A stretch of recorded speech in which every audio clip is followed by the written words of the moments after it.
रूस यूक्रेन जंग के असली बाजीगर पुतिन साबित होने जा रहे हैं। 36 महीने में यूक्रेन की 22% से ज्यादा जमीन पर कब्जा कर लिया है। ट्रंप को मजबूर कर दिया है कि वो रूस की हर शर्तें माने। यहां तक कि पुतिन ने यूक्रेन के लिए नेटो के सारे दरवाजे भी बंद करा दिए हैं। लेकिन उसके बावजूद पुतिन की रूसी सेना अब कीव पर कब्जा करने की तैयारी कर रही है। न जमीन मिलेगी न कब्जा हटेगा। क्या पुतिन का ट्रंप प्लान एक्टिव? क्या पुतिन की हर शर्त अब मानेंगे ट्रंप? क्या जेलेंस्की का बुरा सपना सच हुआ?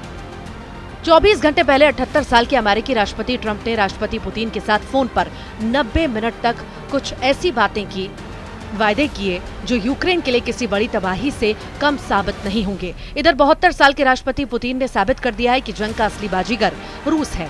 हम आपको युद्ध विराम को लेकर जो खबरें पश्चिमी और रूसी मीडिया में तेजी से वायरल हो रही हैं, उसकी एक एक डिटेल दिखाएंगे। हम आपको ये भी बताएंगे कि पुतिन और ट्रंप युद्ध विराम के लिए सऊदी अरब को क्यों चुन रहे हैं।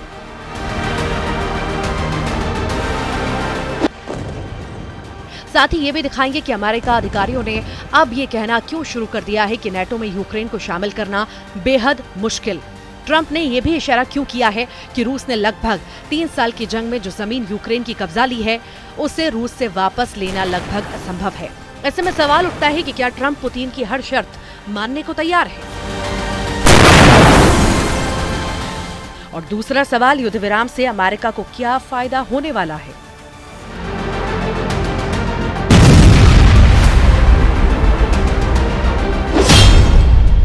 लगभग 36 महीने की यूक्रेन जंग में पुतिन के रूस ने न सिर्फ यूक्रेन को तबाह कर डाला, बल्कि 32 देशों से बने नेटो को भी समझा दिया कि रूस को हराना नामुमकिन है। हैरानी की बात तो यह है कि जिस वक्त पुतिन और ट्रंप फोन पर युद्ध विराम को लेकर बातचीत कर रहे हैं, उस वक्त रूसी सेना यूक्रेन की राजधानी कीव पर अंधाधुंध हवाई हमले कर रहा था।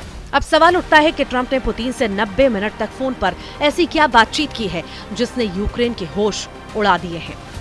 20 जनवरी 2025 को राष्ट्रपति की शपथ लेने के बाद पहली बार ट्रंप ने पुतिन से युद्ध विराम को लेकर बातचीत की। अमेरिका और रूसी मीडिया का दावा है कि ट्रंप और पुतिन के बीच लगभग 90 मिनट तक वार्ता हुई। दावों के मुताबिक पुतिन ने ट्रंप से 2 टूक कह दिया है कि रूस यूक्रेन के उन इलाकों को नहीं छोड़ेगा जिसे रूसी सेना ने पिछले 36 महीनों की जंग में कब्जा किया है।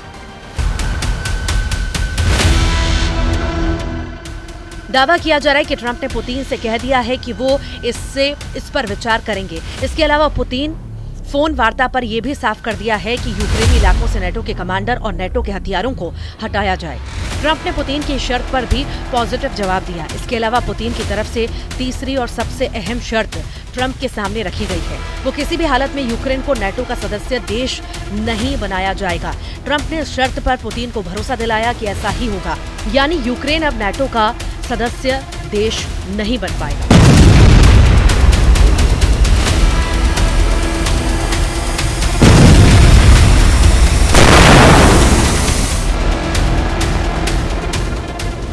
पुतिन के बेहद करीबी और रूस के पूर्व राष्ट्रपति दिमित्री मेदवेदेव का दावा है कि भले ही ट्रंप और पुतिन के बीच युद्ध विराम को लेकर लंबी बातचीत हो गई हो, लेकिन इससे रूस के मिशन और मकसद पर कोई असर नहीं पड़ेगा।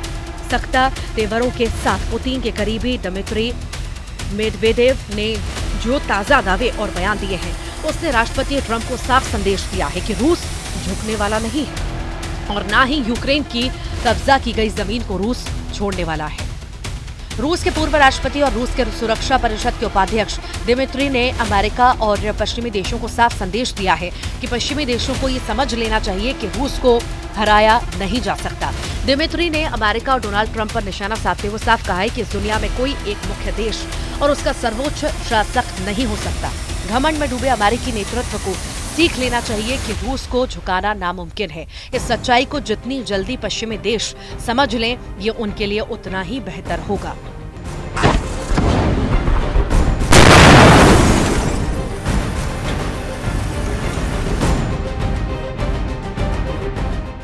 दिमित्री मेदवेदेव के इस बयान से साफ है कि ट्रंप यूक्रेन युद्ध को खत्म करने के लिए कितनी भी कोशिश कर लें, रूस अपनी शर्तों पर कोई फैसला करेगा। रूस के इन तेवरों से जेलेंस्की के होश उड़ना भी शुरू हो गए हैं। इधर जिस वक्त ट्रंप और पुतिन के बीच लगभग 1.5 घंटे तक फोन पर वार्ता चल रही थी, तो उधर यूक्रेन की राजधानी कीव पर रूसी सेना भयंकर हवाई हमले करने में जुटा था। हैरानी की बात तो यह है कि यूक्रेन पर रूस के ताजा हमलों में उन इलाकों पर सबसे भीषण हमले किए गए जहां यूक्रेनी सेना बेहद मजबूत स्थिति में मानी जाती है। खास तौर से राजधानी कीव में रूसी हमलों ने यूक्रेन के सभी एयर डिफेंस सिस्टमों को चकमा देकर भारी तबाही मचाई है। जरा देखिए। यूक्रेन की सेना ने माना है कि रूस ने रात भर कीव पर हवाई हमले किए। हमले में रूस की तरफ से 7 बैलिस्टिक मिसाइलें कीव पर दागी गई। हालांकि यूक्रेनी सेना का दावा है कि 7 में से 6 बैलिस्टिक मिसाइलों को उसने मार गिराया। इसके अलावा रूसी सेना ने कीव में 123 आत्मघाती ड्रोन हमले किए, जिसमें से 71 को मार गिराया गया। यूक्रेनी सेना दावा भी कर रही है, लेकिन फिर भी 52 आत्मघाती ड्रोन ने कीव में भयंकर तबाही मचाई है। इधर पुतिन लगातार ट्रंप पर दबाव बना रहे हैं कि अगर युद्ध लंबा खींचा तो रूस कई नेटो देशों पर सीधा हमला कर सकता है। ट्रंप भी जानते हैं कि अगर युद्ध लगा तो अमेरिका को अरबों डॉलर का नुकसान होगा।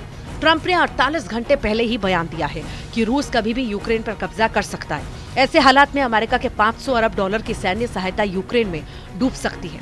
अगर पुतिन के साथ युद्ध विराम हो जाता है तो ट्रंप यूक्रेन के दुर्लभ खनिज पर सौदा करके अपने 500 अरब डॉलर वसूल सकते हैं, क्योंकि ट्रंप को जो रिपोर्ट मिल रही है उसके मुताबिक हर 24 घंटे में रूसी सेना या तो यूक्रेन के किसी गांव पर कब्जा कर रही है या फिर शहर पर।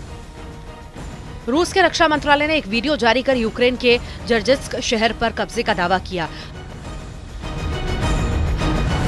रूसी न्यूज आउटलेट आरटी के मुताबिक यूक्रेन के डोनेट्स्क क्षेत्र में स्थित जर्जिस्क शहर पर रूस ने पूरी तरह से कब्जा कर लिया है और इसके अलावा रूस ने यहां मौजूद 2 गांव दुर्जबा और क्रिम्स्कोए पर भी कंट्रोल की बात कही है। रूसी सेना का यह भी बहुत बड़ा दावा है कि यूक्रेन ने जर्जिस्क शहर की रक्षा के लिए लगभग 40,000 सैनिकों को तैनात किया था, जिनमें से ज्यादा यूक्रेनी सैनिकों को रूसी सेना ने 5 महीने की खूनी में मार डाला है। रूस का दावा है कि उसने जर्जिस्क शहर और उसके आसपास यूक्रेनी सेना के 26,000 सैनिकों को पिछले 5 महीने की जंग में मार डाला।